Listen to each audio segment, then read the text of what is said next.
सभी सुनने वालों को, भाई बहनों को, जवानों, बुजुर्गों, बच्चों को प्रभु यीशु मसीह के नाम में जय मसीह की। हम अपनी ऑनलाइन आराधना को शुरू करने जा रहे हैं और हम इससे पहले कि अपनी आराधना शुरू करें, हम अपनी आंखें बंद करें और हम प्रार्थना करेंगे। हमारे प्रेमी, सामर्थी, दयालु परमेश्वर प्रभु यीशु मसीह में होकर के सुबह के समय हम तेरी उपस्थिति में आते हैं और प्रार्थना करते हैं कि प्रभु यीशु मसीह ये आराधना जो कि ऑनलाइन हम कर रहे हैं, प्रभु यीशु मसीह प्रार्थना करते हैं लोगों तक ये गीत जाएंगे, लोगों तक वचन जाएगा। हम प्रार्थना करते हैं वो वचन, ये गीत लोगों के जीवनों में आत्मा, प्राण और शरीर में अद्भुत काम करने पाए और प्रार्थना करते हैं प्रभु यीशु मसीह विश्वासी और भी तुझ में मजबूत, तुझ में जागृत होने पाए और प्रभु यीशु मसीह बहुत सारी आत्माएं संत के समय में तेरी निकटता में आने पाए। हम प्रभु यीशु मसीह प्रार्थना करते अपने देश के लिए, प्रभु यीशु मसीह विश्व के लिए, जहां प्रभु यीशु मसीह जगह जगह परेशानियां हैं, खासतौर से यूक्रेन और रशिया की तरफ एक दूसरे से प्रभु यीशु मसीह उनकी शत्रुता है। हम प्रार्थना करते हैं तो अपनी शांति ला प्रभु यीशु मसीह, तमाम वो लड़ाई, तमाम वो परेशानी यीशु के नाम में बंद की जाए और प्रभु यीशु मसीह कोई शांति वार्ता के द्वारा वो हल निकले ताकि ये युद्ध बंद होने पाए। हम प्रभु यीशु मसीह प्रार्थना करते हैं तो अपने अद्भुत काम को कर और आशीषों को डेल, यीशु के नाम से मांगते हैं, आमीन। आइए हम कुछ गीतों को गा करके परमेश्वर की महिमा करेंगे। गीत नंबर 310 के साथ। तन मन और धन से दो अपने यीशु को सब कुछ दो, क्योंकि उसी के द्वारा उद्धार पाना है, जीती आत्मा का दान उसे दो। तन मन और धन उसे दो, कर यीशु के बनना चाहो, कुछ करके दिखाना होगा। कर यीशु के बनना चाहो, कुछ करके दिखाना होगा। खुद बचना काफी नहीं है, औरों को बचाना होगा। खुद बचना काफी नहीं है, औरों को बचाना होगा। दिल में पहले जगह उसे दो, अपने यीशु को सब कुछ दो, क्योंकि उसी के द्वारा उद्धार पाना है, जीती आत्मा का दान उसे दो। तन मन और धन उसे दो, कर यीशु की सेवा करोगे, अपनी आशीष तुमको वो देगा। अगर यीशु की सेवा करोगे, अपनी आशीष तुमको वो देगा। और पाप की सेवा करोगे, हरगिज़ नहीं माफ करेगा। कर पाप की सेवा करोगे, हरगिज़ नहीं माफ करेगा। उसके लहू में दिल धो लो, अपने यीशु को सब कुछ दो, क्योंकि उसी के द्वारा उद्धार पाना है, जीती आत्मा का दान उसे दो। तन मन धन उसे दो, अपना कहना, जैसे कांटों की राह पर चलना, अगर यीशु को अपना कहना, जैसे कांटों की राह पर चलना, और सच्चे मसीह बनना, संग क्रूस पर उसके मरना, और सच्चे मसीह बनना, संग क्रूस पर उसके मरना, जिंदा रहने की शक्ति ले लो, अपने यीशु को सब कुछ दो, क्योंकि उसी के द्वारा उद्धार पाना है, जीती आत्मा का दान उसे दो, तन मन और धन उसे दो। हम अपने तन, अपने मन, अपने जीवन को प्रभु यीशु मसीह के हाथ में दें कि वो अपने सामर्थी, अपने अद्भुत कामों को हर एक के जीवन में करने पाए, क्योंकि अंत का समय है। शैतान नाना प्रकार से लोगों को विश्वास में कमजोर करने की कोशिश कर रहा है, विश्वास में गिराने की कोशिश कर रहा है, लेकिन हमें ऐसे समय में विश्वासियों को दृढ़ होने की आवश्यकता है, परमेश्वर के लोगों को मजबूत होने की आवश्यकता है, ताकि हर एक परिस्थिति का सामना दृढ़ता के साथ कर सके। एक और हम गीत गाएंगे परमेश्वर की महिमा के लिए, गीत नंबर 368। आता है यीशु आता है, लेने तुम्हें वो आता है, अपने दिल को साफ करो, लेने तुम्हें वो आता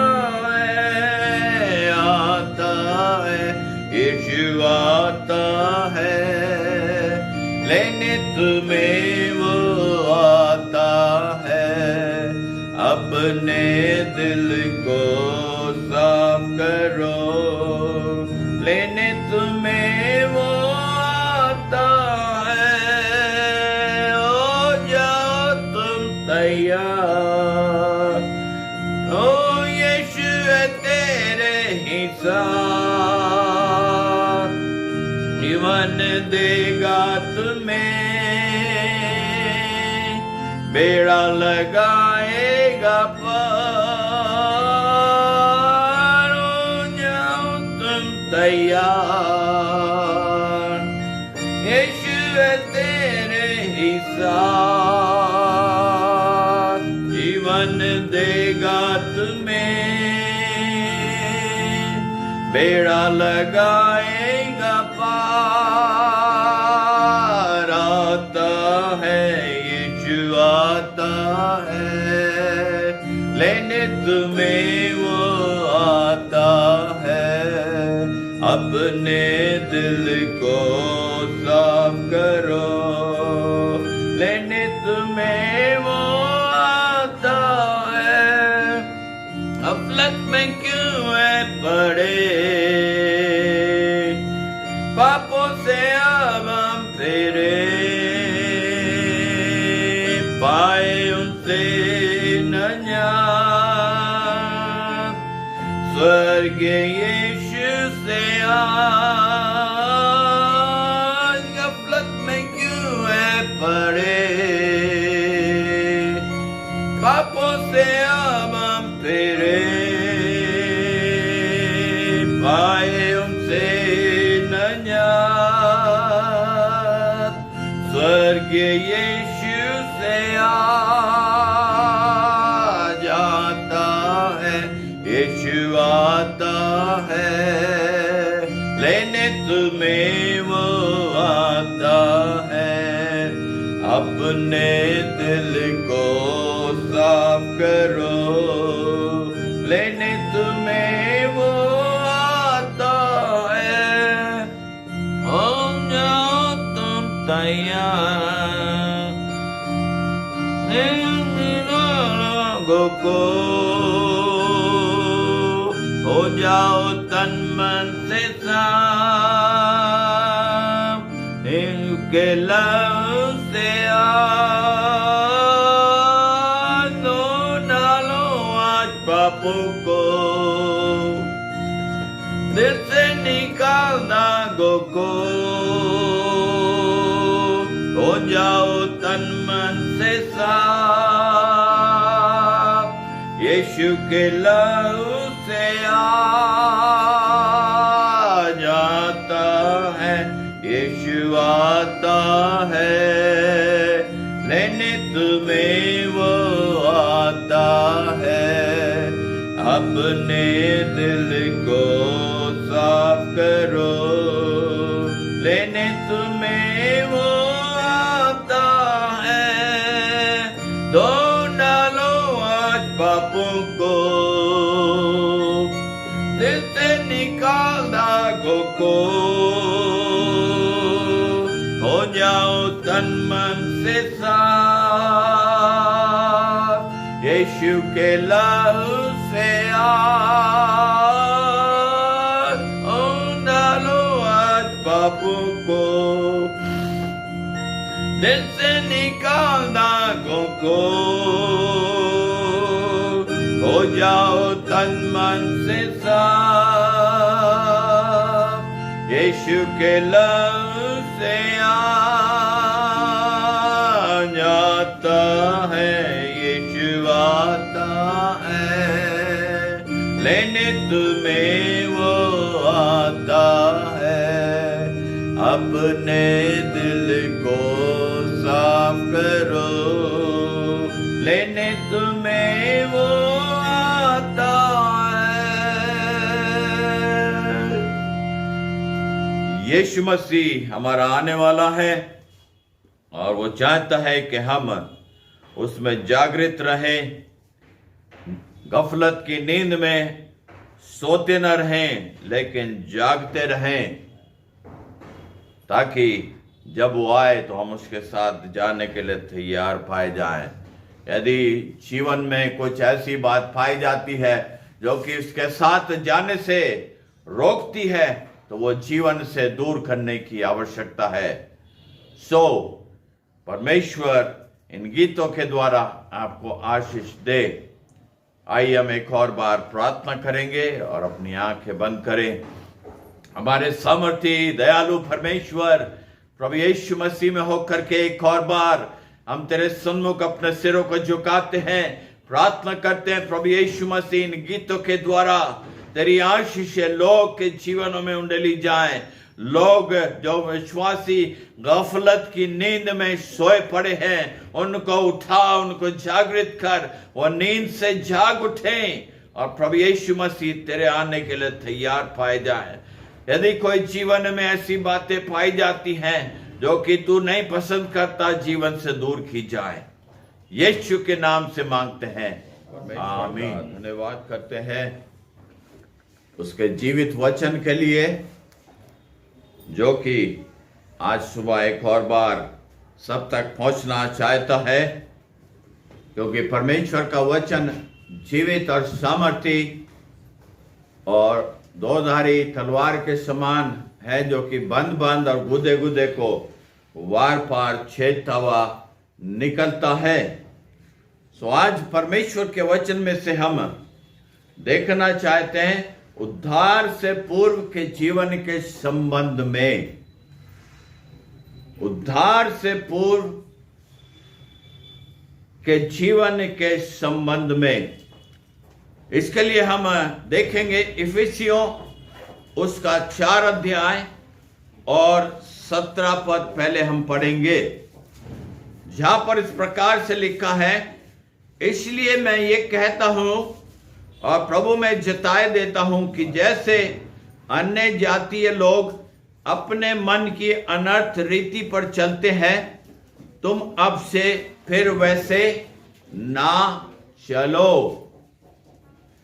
ये पौलुस इफिसियों के विश्वासियों को और आज सबको सुनने वालों को इस बात के लिए चिता रहा है, इस बात के लिए बता रहा है कि जो यीशु मसीह में आने से पहले जीवन था, उससे छुटकारा पा करके जो जीवन प्रभु यीशु मसीह में पाया है, लिखा है जैसे अन्य जाति लोग चलते हैं वैसे अपनी अनर्थ रीति पर चलते हैं, तुम अब फिर से वैसे ना चलो। क्या लिखा है? तुम अब फिर से वैसे ना चलो। पहले चलते थे, पहले जैसा जीवन था, पहले जैसे पाप में जीवन बिताते थे, लेकिन जब प्रभु यीशु मसीह को पा लिया, उन अनर्थ बातों से छुटकारा पा लिया है, तो क्या कहता है परमेश्वर का वचन? अब उनके समान जीवन नहीं बिताना है, अब उनके समान नहीं चलना है, उनकी सी रीति नहीं चलनी है, उनके से काम नहीं करने हैं, उनकी सी चाल नहीं चलनी है। क्या लिखा है? तुम उनके समान वैसे ना चलो। इसके लिए हम परमेश्वर के वचन में से एक और वचन देखेंगे, कुलुसियों उसका 2 अध्याय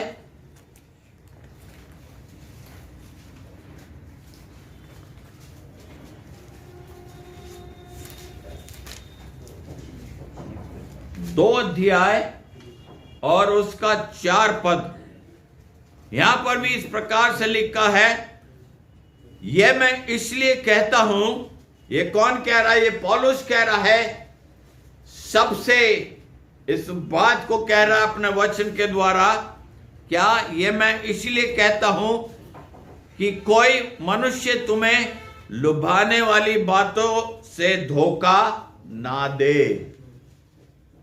संसार में नाना प्रकार की लुभाने वाली बातें हैं, नाना प्रकार की चीजें हैं जो कि विश्वासियों को लुभाएंगी, लेकिन यदि विश्वास में दृढ़ रहेंगे, विश्वास में मजबूत रहेंगे, तो उन लुभाने वाली बातों में नहीं फंसेंगे। यदि विश्वास में कमजोर होंगे, यदि यीशु मसीह के साथ साथ नहीं चलेंगे, यदि उसकी संगति में बने नहीं रहेंगे, यदि उसके वचन को नहीं पढ़ेंगे, यदि प्रार्थना नहीं करेंगे, तो क्या है? उन लुभाने वाली बातों में फंस जाएंगे। क्यों? क्योंकि शैतान क्या है? विश्वास को कमजोर करता है, और जब विश्वास कमजोर हो जाएगा तो वो लुभाने वाली बातें हमें अपनी ओर आकर्षित कर लेंगी, आपको अपनी ओर आकर्षित करेंगी। ये निश्चित है, आप उनसे बच नहीं सकते यदि विश्वास में दृढ़ और मजबूत नहीं रहेंगे तो। इसीलिए परमेश्वर का वचन इस बात को कह रहा है कि कोई मनुष्य तुम्हें लुभाने वाली बातों से धोखा ना दे। धोखा देने वाली बातें बहुत सारी हैं, है ना? शैतान तो धोखेबाज है, शैतान तो नाना प्रकार की बातें ऐसी लुभाने वाली सामने लेकर के आता है, जिसमें बहुत सारे विश्वासी आज फंस चुके हैं वो ऐसी बातों में, और उनका विश्वास खत्म हो गया है। अब उनका विश्वास यीशु मसीह के ऊपर नहीं है, उनका विश्वास किसके ऊपर है? उन संसार की लुभाने वाली बातों की ओर है, उन तमाम चीजों की ओर है जो कि उन्हें अपनी ओर आकर्षित करती हैं। वो उन बातों में फंस चुके हैं। लेकिन परमेश्वर का वचन एक और बार चिता रहा है, एक और बार बता रहा है कि उन बातों में से निकल जाएं, उन लुभाने वाली बातों में ना फंसें। यदि फंसे हैं तो अपने जीवन को एक और बार प्रभु यीशु मसीह के हाथ में दें। कहें प्रभु यीशु मसीह एक और बार अपने लहू से मेरे जीवन को तू धो दे। इफिसियों उसका 2 अध्याय और उसका 2 पद।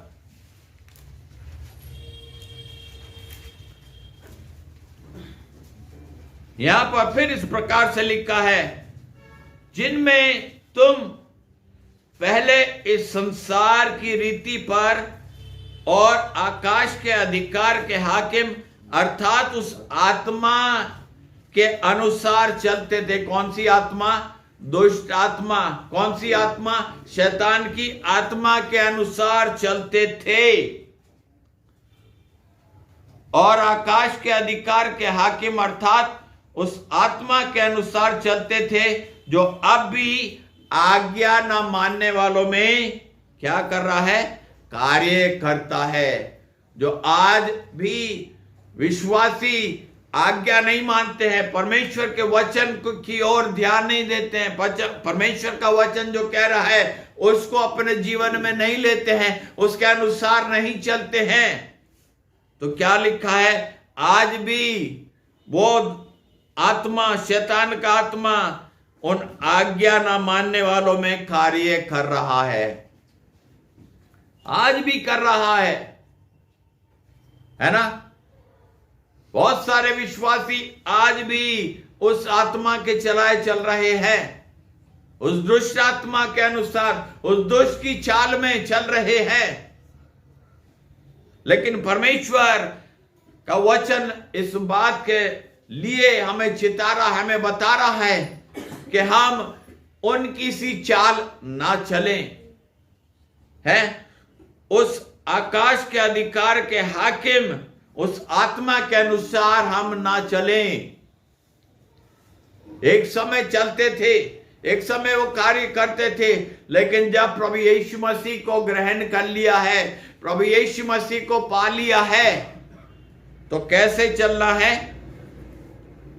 प्रभु यीशु मसीह के वचन के अनुसार। प्रभु यीशु मसीह जो कहता है, उसका आत्मा जो हमसे बोलता है, हमें उसके अनुसार चलने की आवश्यकता है। आपको उसके अनुसार चलने की आवश्यकता है। विश्वासियों को उस वचन के अनुसार चलने की आवश्यकता है, पवित्र आत्मा के अनुसार चलने की आवश्यकता है। यदि हम रोमियो उसका 1 अध्याय और उसका 21 पद पढ़े,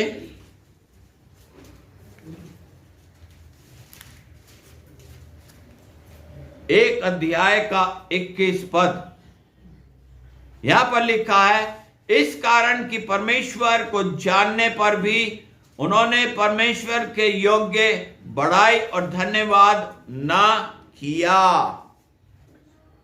ये क्या कह रहा है? परमेश्वर का वचन विश्वासियों को बता रहा है। क्या कह रहा है?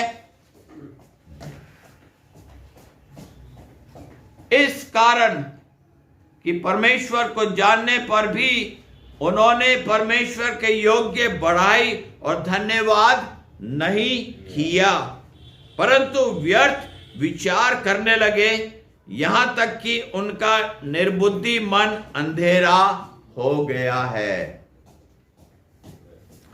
क्यों? क्योंकि उन्होंने परमेश्वर की बड़ाई नहीं करी, उन्होंने परमेश्वर की बात को नहीं माना, उन्होंने धन्यवाद नहीं किया, व्यर्थ विचारों में लग गए और उनका क्या लिखा? निर्बुद्धि मन जो है क्या हो गया है? अंधेरा हो चुका है। फिर से वो अंधकार में चले गए हैं, फिर से अंधकार में भटक गए हैं। लेकिन प्रभु यीशु मसीह उस अंधकार में से फिर से आपको निकालना चाहता। क्यों? क्योंकि वो दयालु है। क्यों? क्योंकि वो प्रेम करने वाला परमेश्वर है। वो फिर भी आपसे प्रेम करता है, नहीं चाहता कि आप अपने पापों में नष्ट और बर्बाद हो जाएं, फिर से उन कामों में फंस करके बर्बाद हो जाएं, अनंत विनाश में चले जाएं। वो नहीं चाहता। इसीलिए वो अपने वचन के द्वारा आपको फिर से इन बातों के विषय में ध्यान दिला रहा है कि आप उन बातों के विषय में जो परमेश्वर का वचन कह रहा है आज आपसे, उनके ऊपर ध्यान करें। पहला पत्रस उसका 1 अध्याय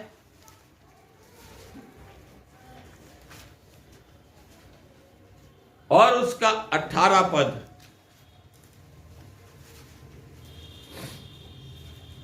यहां पर लिखा है, क्योंकि तुम जानते हो कि तुम्हारा निकम्मा चाल चलन जो बाप दादों से चला आता है, उससे तुम्हारा छुटकारा चांदी सोने अर्थात नाशवान वस्तुओं के द्वारा नहीं हुआ, पर निर्दोष और निष्कलंक मेमने अर्थात मसीह के बहुमूल्य लहू के द्वारा हुआ है।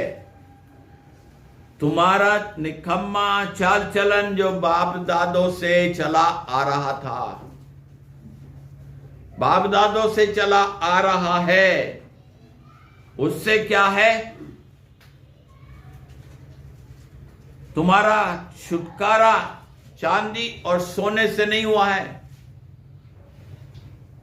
पैसा देने के द्वारा या और कुछ भेंट चढ़ाने के द्वारा नहीं छुटकारा मिला है, परंतु किसके द्वारा मिला है? प्रभु यीशु मसीह के बहुमूल्य लहू के द्वारा मिला है।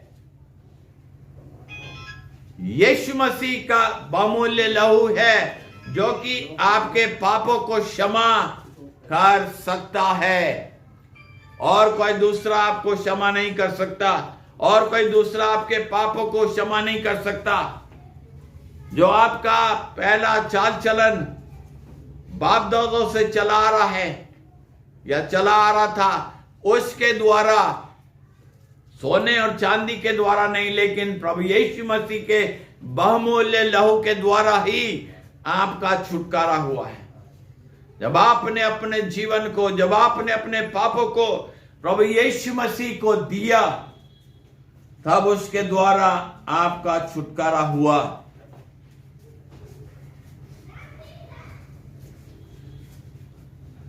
फिर हम 4 अध्याय का वही इफिसियों 4 अध्याय और उसका 20 पद पढ़ेंगे। पर तुमने मसीह की ऐसी शिक्षा नहीं पाई, वरन तुमने सचमुच उसी की सुनी, और जैसा यीशु में सत्य है उसी में सिखाए भी गए। जैसा यीशु मसीह का वचन हमें बताता है, हमें उस प्रकार से चलने की, आपको उस प्रकार से चलने की आवश्यकता है। यदि वचन से अलग हट करके जीवन बिताएंगे तो नाश और बर्बाद हो जाएंगे। नाश और बर्बादी में जीवन चला जाएगा। क्यों? क्योंकि परमेश्वर का वचन बहुत साफ है। वो सफाई से हमें तमाम बातों को हमारे सामने, आपके सामने रखता है, ताकि उन बातों की ओर ध्यान करें और उन वचनों को अपने जीवन के अंदर ले लें। अपने आत्मा, अपने प्राण, अपने शरीर के अंदर उन वचनों को धारण कर लें, ताकि किसी भी प्रकार से वो पाप की बातें जीवन में काम ना करने पाए, वो अंधकार की बातें फिर से जीवन में ना आने पाए। यदि जीवन में आ गई हैं तो उन अंधकार की बातों को अब और इसी समय यीशु मसीह के लहू में डाल दे, ताकि प्रभु यीशु मसीह का लहू एक और बार आपको पवित्र करे, तमाम अशुद्धता को आपके जीवन से दूर करे। उस अशुद्धता को वो निकालना चाहता है, उस अशुद्धता से आपको छुटकारा देना चाहता है। मत्ती रचित सुसमाचार उसका 11 अध्याय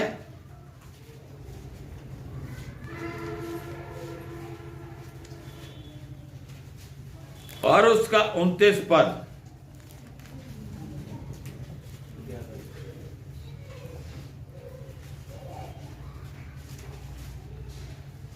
मेरा जुआ अपने ऊपर उठा लो और मुझसे सीखो, क्योंकि मैं नम्र और मन में दीन हूं, और तुम अपने मन में विश्राम पाओगे।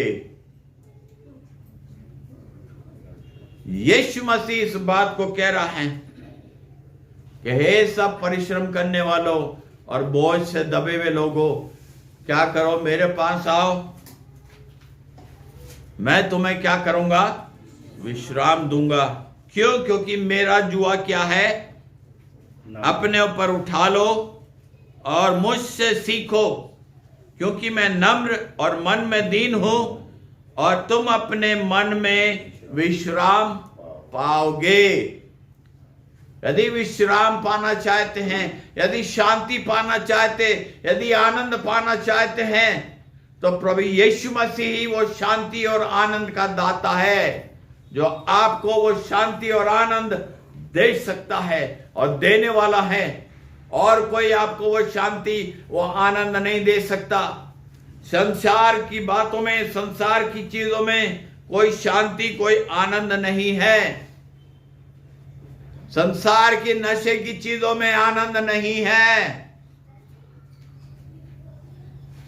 केवल पैसे की बर्बादी है, केवल शरीर की बर्बादी है, केवल जीवन की बर्बादी है, केवल परिवार की बर्बादी है, और कुछ नहीं।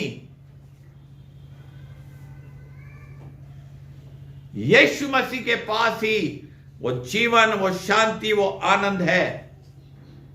इसीलिए वो कहता है कि मेरा जुआ अपने ऊपर उठा लो और मुझसे सीखो, क्योंकि मैं नम्र और मन में दीन हूं, और तुम अपने मन में क्या करोगे, विश्राम पाओगे। क्यों? क्योंकि वो विश्राम प्रभु यीशु मसीह ही के पास है। संसार की चीजों में विश्राम नहीं है। लेकिन फिर भी लोग, फिर भी विश्वासी उन संसार की चीजों में आनंद, उन संसार की चीजों में खुशी ढूंढना चाहते हैं। थोड़े समय के लिए वो खुशी मिल जाती है, सोचते हैं मिल गई हमें थोड़े समय की खुशी। नहीं, वो खुशी नहीं है, वो विनाश है, वो दुख है, वो अशांति है जीवन के अंदर, जो शैतान लेकर के आता है, जो शैतान लेकर के आया है। उससे छुटकारा पाने की, उससे विश्राम पाने की आवश्यकता है। रोमियो उसका 10 अध्याय और उसका 14 पद।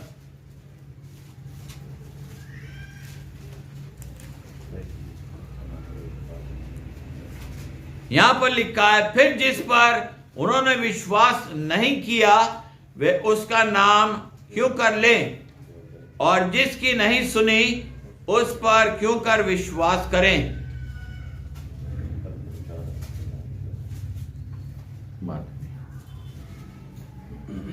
जिस पर उन्होंने विश्वास नहीं किया, क्या लिखा, उसका नाम क्यों कर लें। लेकिन आपने उस नाम को जाना है, आपने उस नाम को परखा है अपने जीवन के अंदर, और वो नाम प्रभु यीशु मसीह का नाम है। उस नाम को आपने जाना है, आपने उस नाम को अपने जीवन में लिया है। इसलिए जब ये वचन आप तक पहुंच रहा है, अपने जीवन में विश्वास से इस वचन को ले। जो वचन आज आपसे बातचीत कर रहा है, जो वचन आपसे कह रहा है, उस वचन को अपने जीवन में काम करने दें। कुलुस्सियों 11 अध्याय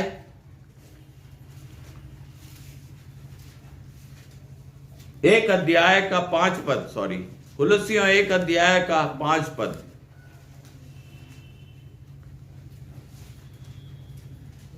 उस आशा की हुई वस्तु के कारण जो तुम्हारे लिए स्वर्ग में रखी हुई है, जिसका वर्णन तुम उस सुसमाचार के सत्य वचन में सुन चुके हो, जो तुम्हारे पास पहुंचा है और जैसा जगत में भी फल लाता है और बढ़ता जाता है, अर्थात जिस दिन से तुमने उसको सुना और सच्चाई से परमेश्वर का अनुग्रह पहचाना है, तुम में भी ऐसा ही करता है।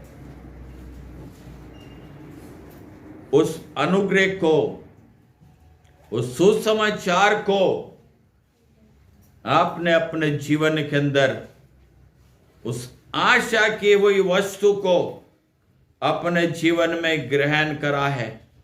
क्या लिखा है? जो स्वर्ग में रखी हुई है, जिसका वर्णन सत्य के सुसमाचार में दिया गया है। आप सुन चुके हैं, आपने सुना है। और क्या चाहता है परमेश्वर का वचन? उस सत्य के वचन को अपने जीवन में ग्रहण करें, ताकि वो आपके जीवन में फल लाए, वो आपके जीवन में बढ़े और आपके जीवन में उस अनुग्रह, उस दया को अद्भुत रीति से करने पाए। क्यों? क्योंकि प्रभु यीशु मसीह दयालु परमेश्वर है, परमेश्वर अनुग्रहकारी परमेश्वर है। परमेश्वर अपने वचन के द्वारा हमें चिताना चाह रहा है, बता रहा है कि हम उन चीजों को, उन बातों को जो वचन की है, अपने जीवन में ले करके उसके अनुसार अपने जीवन को बिताएं, ना कि संसार की बातों के अनुसार, ना कि संसार की चीजों के अनुसार, लेकिन उन बातों के अनुसार जो परमेश्वर यीशु मसीह पवित्र आत्मा आपके जीवन में चाहता है, उनको अपने जीवन में करें। कुलुस्सियों 2 अध्याय का 7 पद भी पढ़ेंगे। यहां पर लिखा है, और उसी में बढ़ते और उसमें जड़ पकड़ते और बढ़ते जाओ, और जैसे सिखाए गए वैसे ही विश्वास में दृढ़ होते जाओ। और क्या लिखा है? अत्यंत धन्यवाद करते रहो। उसमें क्या करना है? अब जड़ पकड़ना है। उसमें क्या करना है? बढ़ते जाना है।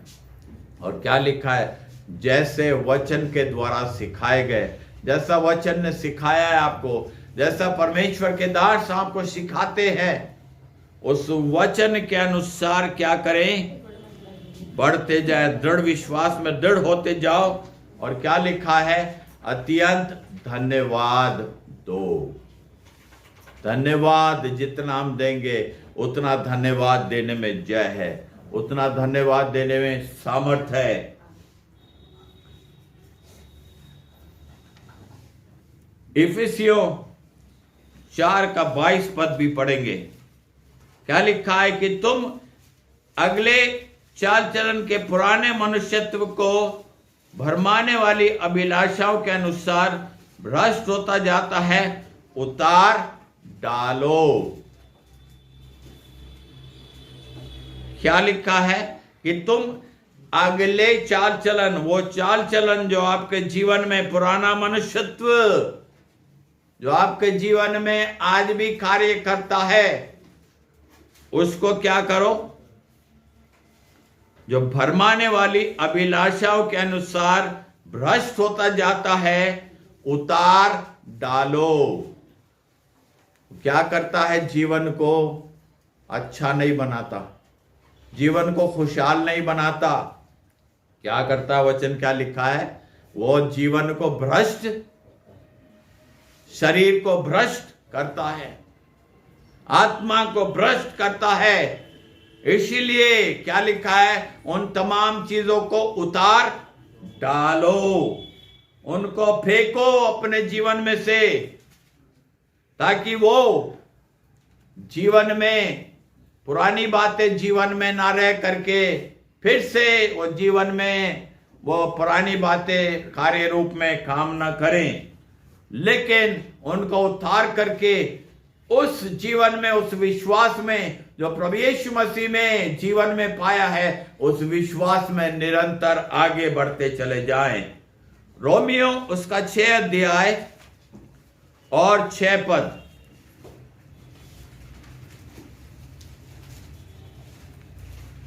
क्योंकि हम जानते हैं कि हमारा पुराना मनुष्यत्व उसके साथ क्रूस पर चढ़ाया गया है। हम जानते हैं, हम इन बातों से अनभिज्ञ नहीं है, आप इन बातों से अनभिज्ञ नहीं है। क्यों? आप परमेश्वर के वचन को आपने पढ़ा है, परमेश्वर के वचन को आपने सुना है, इसलिए लिखा है क्योंकि हम जानते हैं कि हमारा पुराना मनुष्यत्व उसके साथ क्रूस पर चढ़ाया गया, ताकि पाप का शरीर व्यर्थ हो जाए। पाप का शरीर क्या है? नष्ट हो जाए हमारे जीवन से। पाप का शरीर हमारे जीवन से खत्म हो जाए, ताकि हम आगे को पाप के दासत्व में ना रहें। जिस दासत्व से, जिस पाप के दासत्व से प्रभु यीशु मसीह ने अपने बहुमूल्य लहू को बहाने के द्वारा आपका छुटकारा किया है, उनका छुटकारा किया है जिन्होंने प्रभु यीशु मसीह के ऊपर विश्वास किया है। वो क्या चाहता है कि आगे को पाप के दासत्व में ना रहे। उससे हमारा छुटकारा हो चुका है, आपका छुटकारा हो चुका है। अब फिर से उस दासत्व में ना जाएं। यदि चले गए हैं तो फिर से अपने जीवन को प्रभु यीशु मसीह के हाथ में दे, ताकि वो अपने अद्भुत काम को एक और बार आपके जीवन में करे। यह आपके ऊपर है कि आप उसे अपने जीवन में लेना चाहते हैं कि नहीं, उस वचन को अपने जीवन में धारण करना चाहते हैं कि नहीं। इस सच्चाई के वचन को जो आप तक पहुंच रहा है, इस वचन को आप अपने जीवन में लेना चाहते हैं कि नहीं, यह आपके ऊपर है। क्यों? क्योंकि प्रभु यीशु मसीह किसी से जबरदस्ती नहीं करता, उसने आपको स्वयं इच्छा दी है कि आप भले को चुनना चाहते हैं या बुरे को चुनना चाहते हैं, भले जीवन को चुनना चाहते हैं या बुरे जीवन को चुनना चाहते हैं। यह आपके ऊपर है कि आप इन दोनों में से किस जीवन को चुनना चाहते हैं। बीच का कोई मार्ग नहीं है, दो ही है, सत्य का मार्ग और अनंत विनाश का मार्ग। सत्य का मार्ग और असत्य का मार्ग है। इसीलिए प्रभु यीशु मसीह ने अपने वचन में कहा, मार्ग, सत्य और जीवन मैं ही हूं, बिना मेरे द्वारा कोई पिता के पास नहीं पहुंच सकता। दूसरा कुरिन्थियों उसका 11 अध्याय और उसका 3 पद।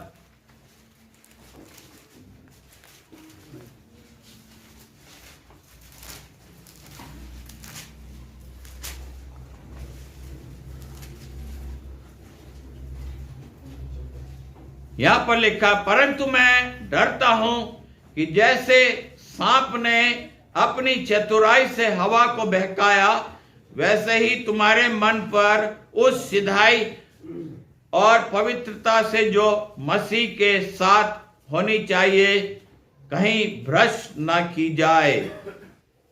जैसे शैतान ने हवा को उस अदन की वाटिका में बहका लिया, पौलुस इस बात से डर रहा है कि वो फिर से आपको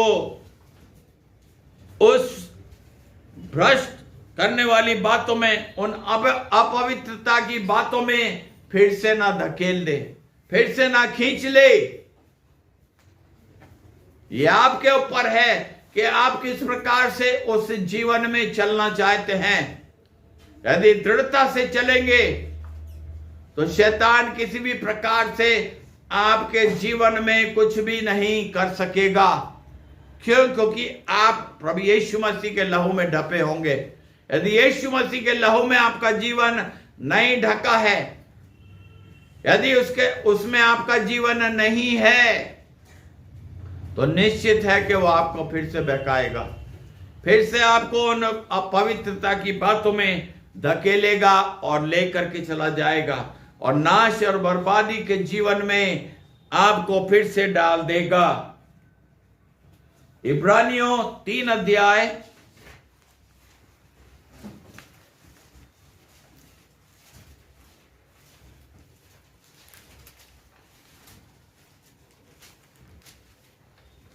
और उसका 13 पद, यहां पर लिखा, वरन जिस दिन तक आज का दिन कहा जाता है, हर दिन एक दूसरे को समझाते रहो, ऐसा न हो कि तुम में से कोई जन पाप के छल में आकर कठोर हो जाए। क्या कह रहा परमेश्वर का वचन?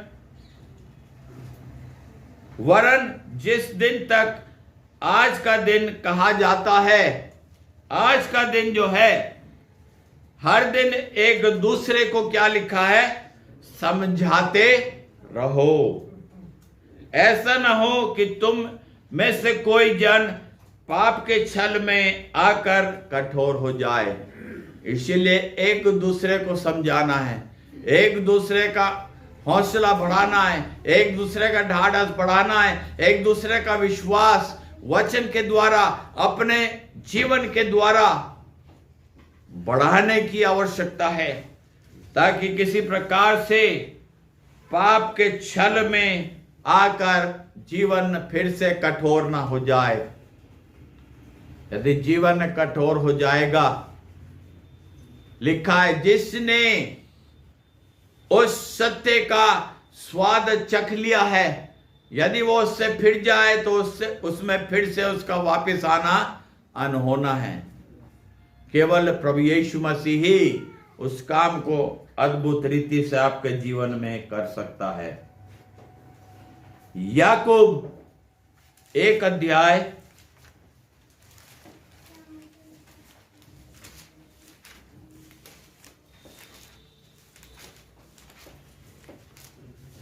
1 अध्याय और उसका 21 पद, इसलिए सारी मलिनता और बैर भाव की बढ़ती को दूर करके, क्या कह रहा परमेश्वर का वचन याकूब के द्वारा?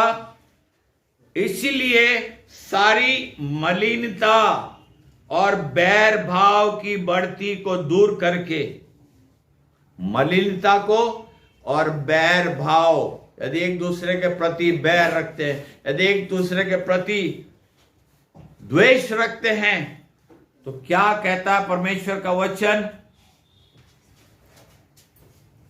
उसे दूर करके उस वचन को नम्रता से ग्रहण कर लो, जो हृदय में बोया गया और जो तुम्हारे प्राणों का उद्धार कर सकता है।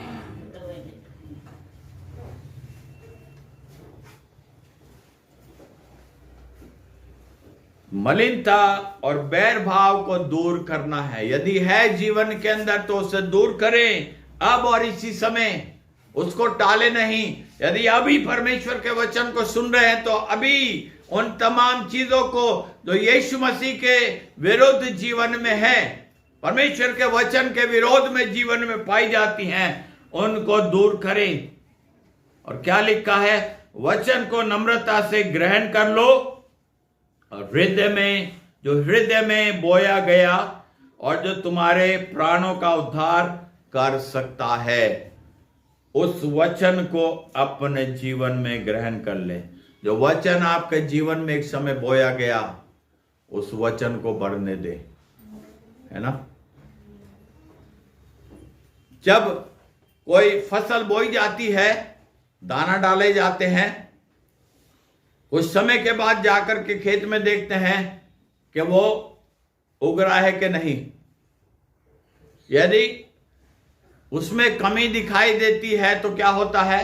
किसान को चिंता होती है कि अब इसके विषय में क्या करना है मुझे, ये कैसे बढ़ेगी, ये बढ़ नहीं रही है फसल, कैसे इसको बढ़ाना है, इसमें क्या डालना है, इसमें इसके लिए क्या करना है मुझे, उसको चिंता होती है। इसी प्रकार से हर एक विश्वासी को अपने जीवन की चिंता होनी चाहिए कि जो वचन जीवन में बोया गया है, क्या वो बढ़ रहा है कि नहीं?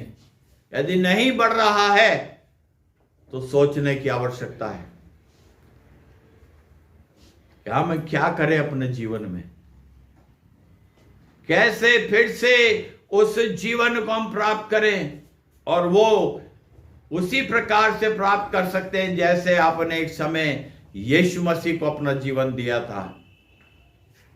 यदि वो वचन आपके अंदर नहीं बढ़ रहा है तो प्रभु यीशु मसीह के लहू में एक और बार अपने जीवन को डालें। वो लहू ही आपके जीवन में उस वचन को बढ़ाएगा, आपके जीवन को दृढ़ और मजबूत करेगा। इफिसियों का 4 अध्याय का 23 पद भी पढ़ेंगे। और अपने मन के आत्मिक स्वभाव में नए बनते जाओ। क्या कह रहा है इफिसियों का लिखने वाला पौलुस? कि तुम अपने मन के आत्मिक स्वभाव में नए बनते जाओ। आत्मिक स्वभाव हमारा कैसे होगा? तब हम परमेश्वर के वचन को अपने जीवन में लेंगे, जब परमेश्वर के वचन की बातों को सुनेंगे, जब परमेश्वर के लोगों की बातों को सुनेंगे, परमेश्वर की दासों की बातों को मानेंगे, जो वो परमेश्वर के वचन के द्वारा आप तक पहुंचाते हैं, उनको जब अपने जीवन में विश्वास से लेंगे तो क्या लिखा है? वो आपका आत्मिक स्वभाव जो है और भी नया होता जाएगा और भी बढ़ता जाएगा। वो पुराना स्वभाव, पुरानी बातें बीत गई, देखो वो सब नई हो गई। 2 कुरिन्थियों 5:17 में लिखा है, पुरानी बातें बीत गई, देखो वो सब। जब पुरानी बातें बीत गई है तो फिर से वो वापस जीवन में नहीं आनी है। अपने जीवन को संभाल करके रखना है, उस विश्वास को संभाल करके रखना है। जैसे पौलुस कहता है कि मैंने अपने विश्वास की रक्षा, हम अपने विश्वास की रक्षा करें। और वो कैसे करेंगे? जब हम प्रतिदिन प्रभु यीशु मसीह के सन्मुख आएंगे, उसके वचन को पढ़ेंगे, उसका वचन जो हमसे कह रहा है उस वचन को अपने जीवन में काम करने देंगे, तो वो हमारे जीवन में और भी अद्भुत काम करेगा। वो हमारे जीवनों में बढ़ता जाएगा, वो हमारे जीवन में अद्भुत कार्य करेगा और हम उस आत्मिक स्वभाव में निरंतर आगे बढ़ते चले जाएंगे। रोमियो 12 अध्याय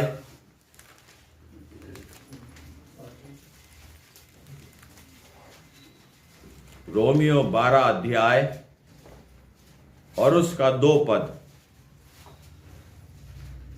और इस संसार के सदृश ना बनो। क्या कह रहा है परमेश्वर का वचन? इस संसार के सदृश हमें नहीं बनना है, इस संसार के समान हमें नहीं बनना है, परंतु तुम्हारी बुद्धि के नए हो जाने से तुम्हारा चाल चलन भी बदलता जाए, जिससे तुम परमेश्वर की भली और भावती और सिद्ध इच्छा अनुभव से मालूम करते रहो। क्या करना है? हमें संसार के सदृश नहीं बनना है।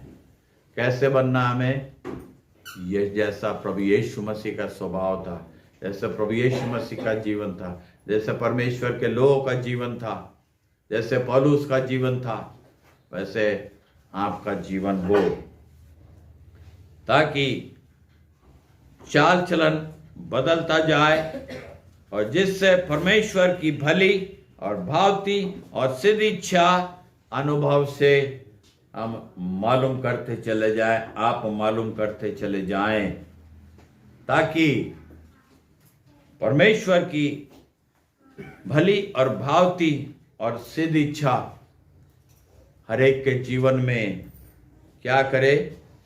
हम जानते हुए आगे बढ़ते चले जाएं, है ना, कि उसकी इच्छा क्या है, उसको क्या हमारे जीवन के द्वारा भला लगता है, हम उस प्रकार से अपना जीवन जिए उसके लिए। यदि वैसा नहीं जी रहे हैं तो आज अपने विषय में सोचने की आवश्यकता है। आज अपने जीवन में तमाम बातों को जो कि परमेश्वर के वचन के अनुसार नहीं है उनको अपने जीवन से निकाल फेंके, उनको जीवन से दूर करें। तमाम अशुद्धता, तमाम अपवित्रता, तमाम त्रुटियां, तमाम बैर भाव, तमाम और बातें, मलिनता, जैसा हमने परमेश्वर के वचन में पढ़ा, वो तमाम जीवन से जाए और प्रभु यीशु मसीह की शुद्धता और पवित्रता, यीशु मसीह का स्वभाव, यीशु मसीह की सीधी इच्छा एक एक के जीवन में अद्भुत रीति से बढ़ती जाए। आइए हम अपनी आंखें बंद करें और प्रार्थना करेंगे। हमारे सामर्थी दयालु, विलंब से कोप करने वाले, अति करुणा में परमेश्वर, प्रभु यीशु मसीह में होकर के हम तेरी उपस्थिति में आते हैं, तुझे धन्यवाद देते हैं तेरे अद्भुत गीतों के लिए, तेरे अद्भुत वचन के लिए जो पहुंचा लोगों तक। प्रार्थना करते ये वचन हर एक के जीवन में अद्भुत रीति से काम करे, ताकि तेरी सिद्ध इच्छा, तेरी तमाम भली और भावती सिद्ध इच्छा अनुभव से मालूम करते हुए तुझ में आगे बढ़ते चले जाए। सबकी तू सहायता कर, विश्वासियों को विश्वास में दृढ़ मजबूत कर, तमाम मलिनता, तमाम बैर भाव जीवन से जाए यीशु के नाम में, और तू अपने अद्भुत काम को करे और अपनी आशीषों को दे ले। हमारे प्रभु यीशु मसीह का अनुग्रह, पिता परमेश्वर का प्रेम, पवित्र आत्मा की सहभागिता हम सबों के साथ होती रहे। आमीन। प्रभु यीशु मसीह आप सबों को आशीष दे। जय मसीह की।